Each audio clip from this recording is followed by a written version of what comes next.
Well, I lost my first introductory clip on this motor, the next motor. So I'd like to reveal what I'm going to do next. And here it is. 1961 Johnson 18 horsepower. Unfortunately, like I said, I lost the original clip. So I already have the motor totally taken apart. Most of the parts are sandblasted. And I'll show you the power head. I have it on the table. Well, I'm going to blow it off again because I lost the last footage.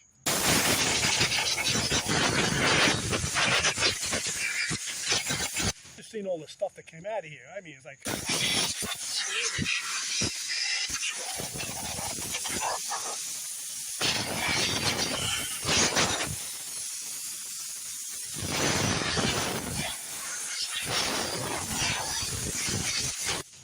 that should do it.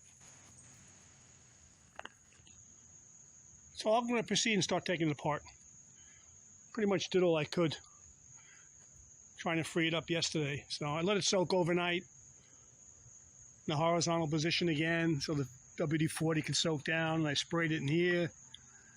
But sometimes you just got to take them apart. And at least when if I do get to the other two, they turn. So this is the hardest of the three. So it's a challenge, and that's what I really like, is the challenges. All right. So I just went in my bone pile, pulled out another bottom pan. Technically, you don't need the bottom ears, really. Let's say if you didn't have access to parts like I do, you could still use this bottom piece. It just, round it off a little bit so it's not sharp, and it'll work fine.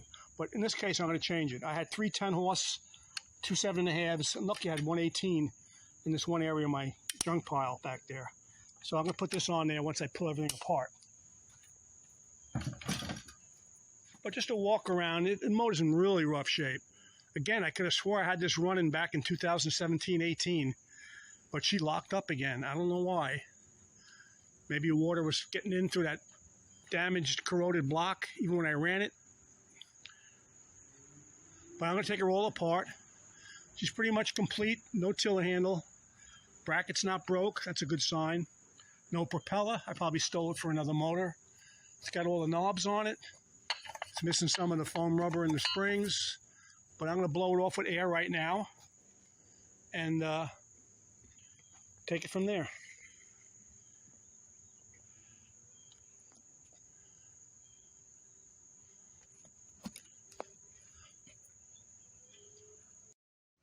Well, it's the next day, and I got the, it's a 1961 18 Johnson. There was no tag on it, but I looked it up. This particular cover with this ornament on here is 61 only. Yeah, in 60 they had a ring, and in 59 they had a perimeter ring only. Anyway, totally dissected the whole motor. Probably a couple hours. I took my time. Everything came apart pretty good. Got the old pan off. Picked out a new pan for my junk pile. It's in really good shape. The nicest thing in this motor actually is the cover itself. The rest of the motor is a real basket job. But she'll be nice when it's all done. It's all labor, folks. The whole motor's apart. I got it all here in pieces. It is a long shaft. I'm debating on making it a short shaft or not. I'm not even going to throw the lower pan away because it's still salvageable.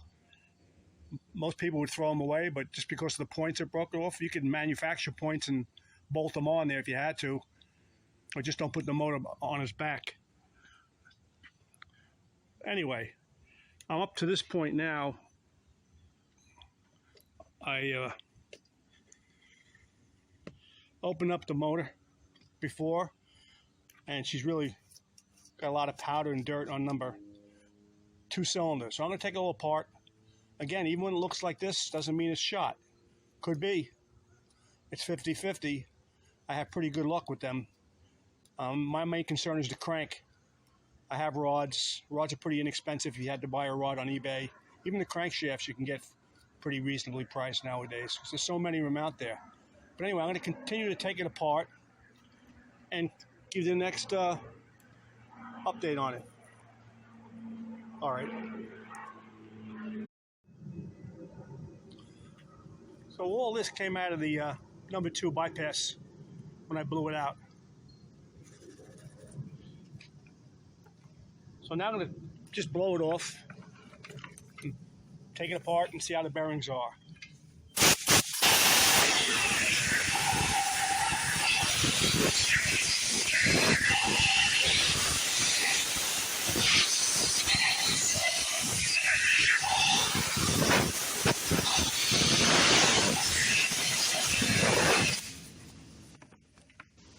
I still swear I had this motor running 5 or 6 years ago, but I don't know.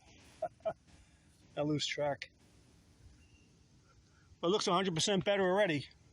Just blowing that stuff off, and I can see the shiny bearings through the connecting rod cap. Now I'm just going to douse it with WD-40. And I'll take it apart, and then I'll show you what it looks like when I get it apart. So here I got something to clean things up.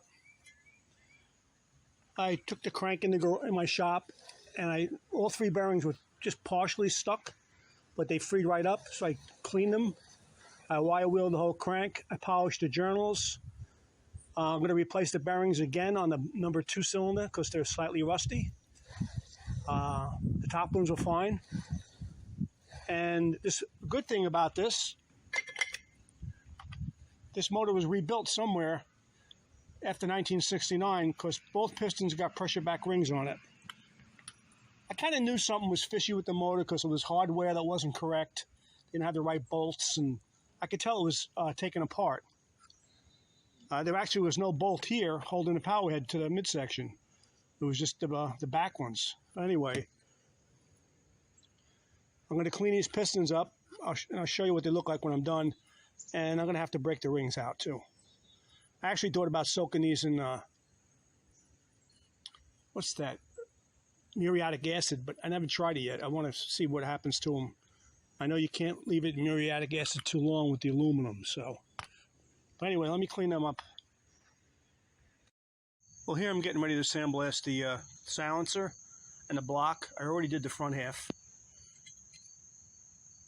And I primed it with self-etching primer. Moving along.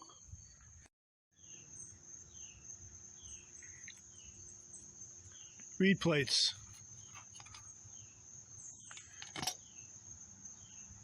Got to clean them up. Before. Here's after. Reed plates all cleaned up.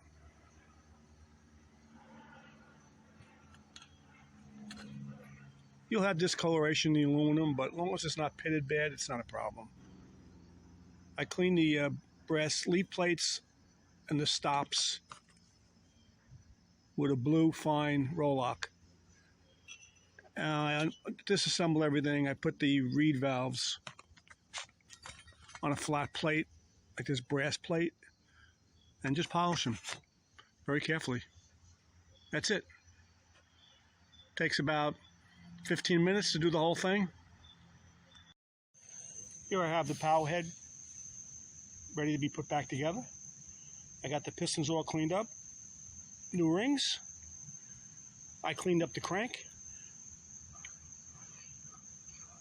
You saw what it looked like when I took it out. Another one of my cleanups. The journals are good. There's discoloration a little bit on number 2, but all in all, it's still in specs, and I'll put it all back together. As you can see, I also sandblasted it too. I just put new gloves on my blaster. I changed the media. It works really good. So I actually went to a local place to get an estimate. They wanted $250 just to sandblast everything from the pan down on this motor. So I told them, forget it, I'll do it myself. All right.